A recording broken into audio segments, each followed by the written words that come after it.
Welcome everybody to another episode of Drive 365. I'm Jazz, and today I'm going to be telling you the top 5 things you have to consider when getting into a new car. So you're looking to get into a new car. Maybe it's because your last car took a dump on you, or you just want to switch things up a little bit. Whatever the situation may be, here are the top 5 things that are most important when getting into a new car. So the number 1 step is figuring out what you need. Now, if you're driving 30 miles to work every single day downtown, and then 30 miles back every single day, it's not going to make the most sense for you to get a big SUV with a V8 engine. You're going to waste a lot of money on gas, and it's going to be hard to park downtown. If that's your case, try to find something smaller, more economical, maybe a 4-cylinder or even a hybrid. That way you can save some money on gas, and also it'll be easier when you go downtown to find parking if you don't have a set parking garage. Number 2 is budget. So now you figured out what kind of car you want or what kind of car you need to set a budget for yourself. You need to know how much money you can spend comfortably every single month and still have enough money to pay everything else. Let's say, for example, that you make $2,000 a month. I don't think it'd be the smartest choice if you go out and get a car that's the payment on the car is $1,500 a month. That way you only have $500 left over to pay for everything else that you have to pay for. That's not the right way to do it. While you're setting your budget, you should also contact your insurance company to get a quote for how much your insurance will be per month on the new car. This step is often overlooked by people, but is a very important step. Another factor that's often overlooked by people is the maintenance of the car. After you buy the car and insure it, you're going to have to maintain the car on a regular basis. Once a year is average. So to find out what that average cost is, contact the manufacturer of that car, the service department near you, and ask them how much a regular service is and how often do you have to perform it. That way you can have a better understanding of what your service costs will be and how often they will be. So now you know what kind of car you need and what your budget is. The next question is, are you going to buy a new car or a used car? They both have their pros and both have their cons. Some of the pros of getting a new car are that it's going to be reliable, it's going to have all the new features and technology, and it's going to have the factory warranty. Some of the cons are, if you're younger, it's going to be harder to get approved for that by yourself, and it's also going to be more expensive. Some of the pros of getting a used car is that it's going to be significantly cheaper depending on the year, miles, and condition of the car.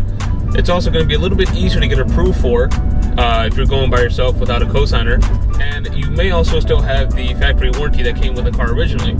Some of the cons, on the other hand, are you don't know who owned the car before you. They could have babied the car, or they could have abused the car. You might end up with a car that's worse than yours, or you might end up with a car that's 10 times better. It's really a shot in the dark, and you don't know. But those are the cons of the used car. So after weighing everything out, it really comes down to what you prefer, what feels best for you, and what you feel most comfortable doing. So let's say you go with a new car. That brings me on to the 4th step, which is, are you going to buy the car or are you going to lease the car? Buying a car is exactly what it sounds like. You buy the car, you pay it off within 5 to 6 years typically, and at the end you own the car. Leasing, on the other hand, is a little bit different. When you lease a car, you're pretty much paying on the depreciation of that car over that certain amount of time. Now, it's also looked at as like renting the car. You're going to pay the company every single month a certain amount of money, and you're going to drive the car a certain amount and give it back after the lease is over, which is typically 2 to 3 years. It can also be 4 years. So just like everything else, there's both benefits and drawbacks of leasing or buying a car. Some of the benefits of leasing a car is that your payments are going to be cheaper. Sometimes the maintenance is included into the lease, so your tire rotations, your oil changes are included in the lease. And the biggest thing that most people see as a benefit of leasing a car is that you're always in a new car. Every 2 or 3 or maybe even 4 years, you're going to be into a new car. You're never going to be in an old car when leasing a car.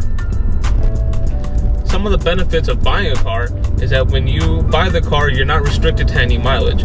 When you lease a car, you agree not to go over a certain amount of mileage in that lease period. It typically is 12,000 miles per year.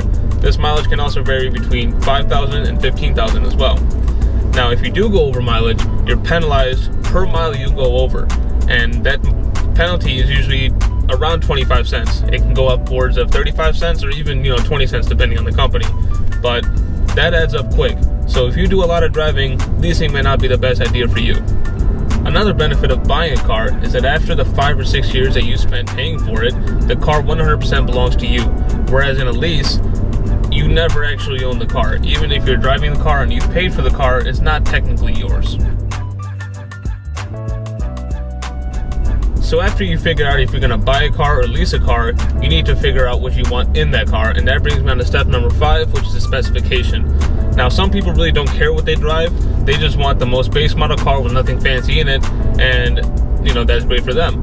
Some people, on the other hand, want the highest trim level they can get with the biggest engine and all the goodies that go with it. And this is where your budget comes into play. You need to go in and drive some cars around that have the features that you think you need in them to see if you actually need them. I know when I got my car, I thought I absolutely needed the upgraded sound system, which was a $2,500 option. Now, after driving the car with the sound system and one without the sound system, I found out very quickly that it wasn't really what I expected it to be, and after weighing out my options, I didn't end up getting it. Something that I did get, which I didn't think I needed, was the lane assist package. Now, what that is a package that warns you by vibrating the steering wheel when you start to head out of your lane without indicating. Something that I thought that wasn't necessary, or you just would never use it, and you'd be surprised how useful it actually is. It's a great tool when you're driving and you're getting tired. As soon as you start getting out of your lane, it starts vibrating the steering wheel and you come right back. I didn't think I needed that, but after I drove it and realized how good it actually was, I ended up getting it. So you just have to go in and drive the different kinds of cars with the different packages on them to see what you actually need and what you don't need. I hope this helped you guys out in your quest of getting a new or used car. As always, guys, leave any questions or comments you have down below. Make sure you guys subscribe and hit the bell notification button. Also, check out our social medias that are going to be linked in the description below. As always, guys, take it easy. I'll see you in the next one.